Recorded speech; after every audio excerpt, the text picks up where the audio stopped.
Somewhere out there, there's a flatbed driver burning down some old interstate, running behind on a load that he picked up in Boston, heading down to the Gulf Coast. And somewhere out there, there's a mom or a daddy working their fingers to the bone, trying to pay for a house they'll never own. Yeah, but you're not alone. But here's to the old blue collar, red, white, and blue, bleeding American blood. Here's to all the folks out there running short on money and living on love. Yeah, you put in the time and you're well aware most folks don't care, but ask for all the ones like you and me. We know you're out there.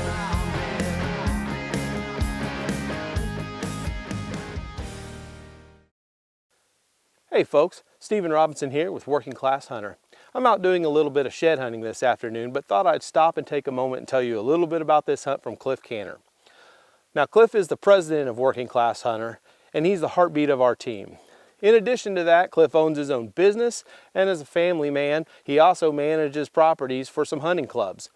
So he really embodies our name, Working Class Hunter. So on this hunt, you're going to see Cliff go outside the box and deal with circumstances that are less than ideal, but still make the best out of it, because he generally doesn't have as many opportunities to get out in the woods as the majority of us. So let's see what happens here for Cliff Canter. Alright guys, the heavy mist today just wouldn't quit, so we moved to the barn, and I wasn't prepared to sit, in a blind or anything like that, so we've had to improvise. I'm doing my interview on my cell camera, but I do have my camera set up. We had an extremely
Alright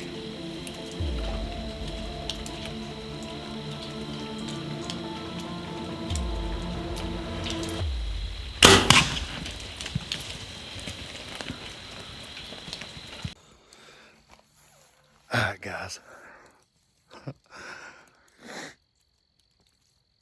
it's just deer started coming out everywhere, and I'm sorry I have to use my cell phone. There just ain't no light in here in this barn, and it's completely dark. Try to do this interview. There is no tracking job. Alright guys, super excited. It wasn't no track job. I made a just a really bad shot, 15 yards right out of this barn. Deer was kind of everywhere this evening, but I put a second shot, made an ethical kill, let her dispatch herself. But just a good old big fat nanny right here off the farm. We needed to take some does off this farm. Farmer's been complaining about how many does and deer that are destroying his corn and his crops and stuff, so we's happy to do that. My first deer in 5 or 6 years, guys. I'm absolutely ecstatic. We're gonna get her out of here, get her over here and get some better pictures, guys. But God is so good. I thank the good Lord above for giving me the opportunity to do what I love. There's no other place I'd rather be than living right here in the good old US of A, guys. Just super excited, guys.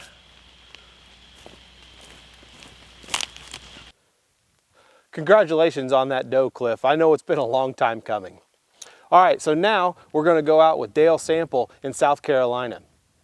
He's gonna have a really quick hunt, so there's not a ton of footage here, but let's just see what happens on this buck in South Carolina. Got this creep on. Making size, it's got white oaks all over it. This deer love it. And I think my dad forget me in the outdoors so many years ago. He took me hunting for the first time when I was 10. I killed my first deer when I was 13. I'm 39 now and I still love it. I get up before the alarm clock ever goes off, knowing I'm going hunting.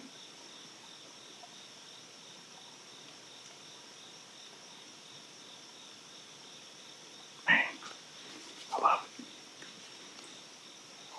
Stay with me, guys. I'm gonna see what happens.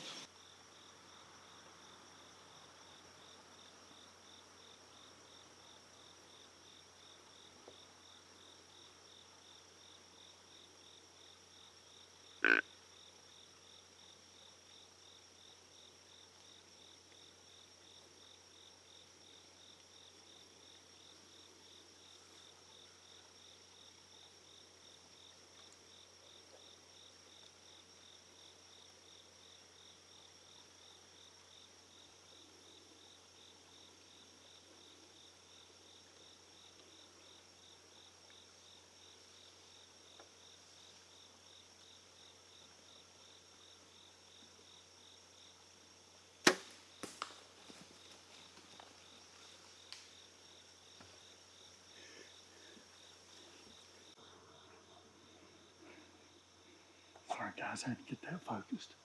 He ain't a very big buck, but he's a decent deer for South Carolina. It's I'm looking at the timer on here. It is 7:36 in the morning. It is October 7th, 2018. And I just shot my first deer of the year. Like I said, it's not a very big buck, but he's a decent buck. I'm hunting here in Bakersfield, South Carolina on a 42 acre tract that I have permission to be on. And hunting on this creek ball. And he just slipped me right behind me. It was a 43-yard shot. I think I hit him pretty good. He kicked and took off. I did see my arrow still in him as he was running, but hopefully that rage done the trick. It's awesome. First deer of the year, right out of the gate.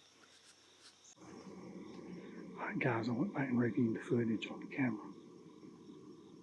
The shot looked like it might have been back just a little bit. Having to shoot by that tree.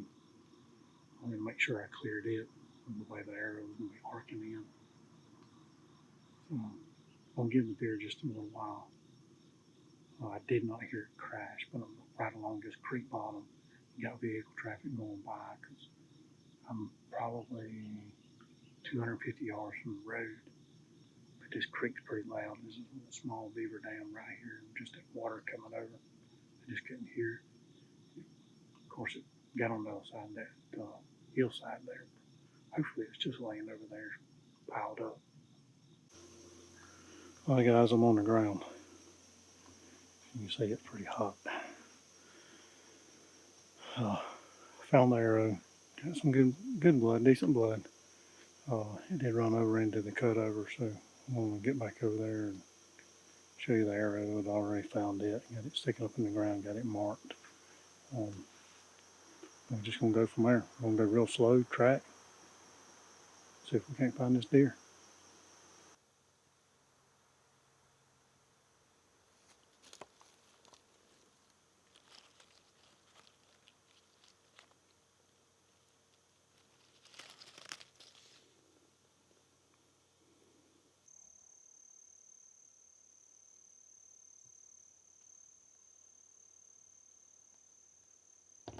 He's hurt. He's heading downhill towards the creek.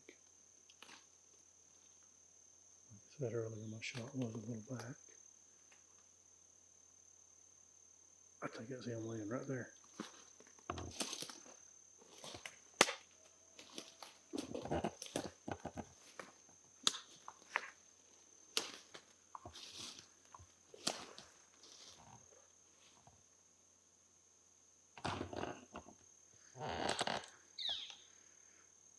He's laying right there. He ain't very big, but he's laying right there.